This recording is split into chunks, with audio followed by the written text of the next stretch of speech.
السلام علیکم ورحمۃ اللہ۔ عزیز طلبہ و طالبات، امید ہے آپ سبھی خوش و خرم ہوں گے۔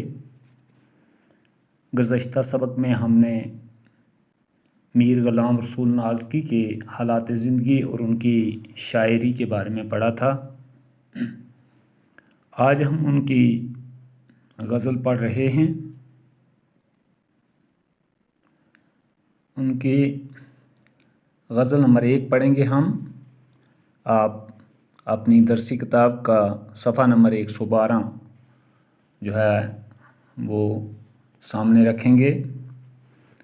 ان کی غزل نمبر 1 ہے: محبوب کے ہونٹوں پر سیلاب تبسم ہے، یا نور کے دریا کی موجوں میں تلاطم ہے۔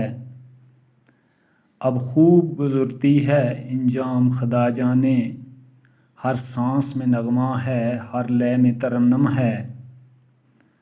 اور دل ڈٹ کے مقابل ہے آلام و مصائب سے، گویا کہ چٹانوں سے لہروں کا تصادم ہے۔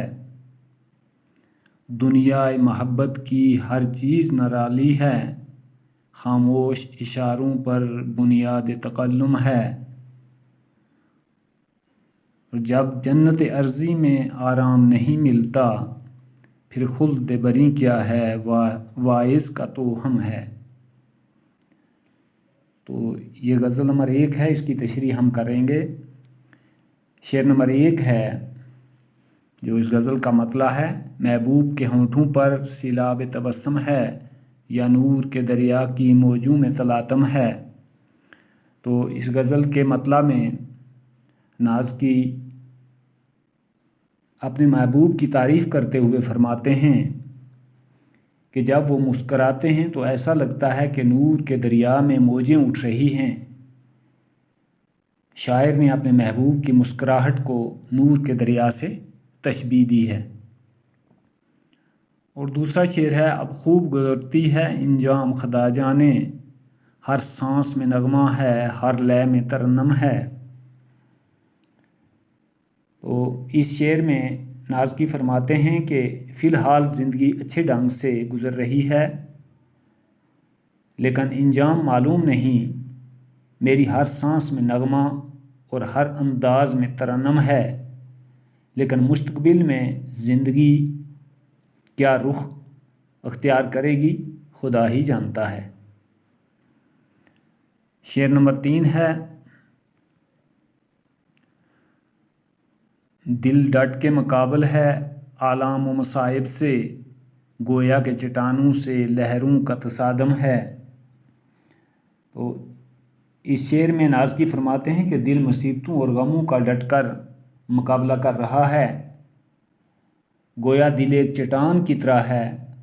دکھوں اور مصیبتوں کی لہریں اس دل کی چٹان سے ٹکراتی ہیں اور پاش پاش ہو جاتی ہیں، اس دل کا کچھ نہیں بگاڑ سکتی ہیں۔ تو اس طرح شاعر نے اس میں اپنے ہمت اور جرأت کا جو ہے وہ انداز بیان کیا ہے۔ شعر نمبر 4 ہے: دنیا محبت کی ہر چیز نرالی ہے، خاموش اشاروں پر بنیاد تکلم ہے۔ تو نازکی فرماتے ہیں کہ محبت کی دنیا میں ہر چیز انوکھی ہے، یہاں عاشق اور محبوب کے درمیان اشاروں ہی اشاروں میں گفتگو ہوا کرتی ہے، اور ایک دوسرے کے اشاروں کی زبان کو وہی سمجھتے ہیں۔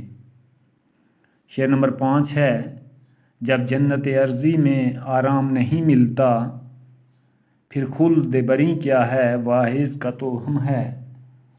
تو نازکی فرماتے ہیں کہ زمین پر پائی جانے والی جنت یعنی کشمیر میں آرام نہیں ملتا، تو جنت میں آرام کہاں ملے گا؟ یہ تو واعظ کا ایک وہم ہے، کیونکہ جنت جیسی زمین پر بھی یہاں پر آرام نہیں مل رہا ہے۔ تو یہ نازکی کی غزل نمبر 1 ہے جو میں نے آپ کو پڑھائی ہے۔ تو اس طرح آپ یہ میری ویڈیو سنتے وقت پہلے ضروری ہے یہ آپ اپنی کتاب جو ہے سامنے رکھیں گے اور میری پوری ویڈیو سنیں گے، اور اس کے بعد جو ہے وہ اس کی تشریح لکھیں گے۔ والسلام، خدا حافظ۔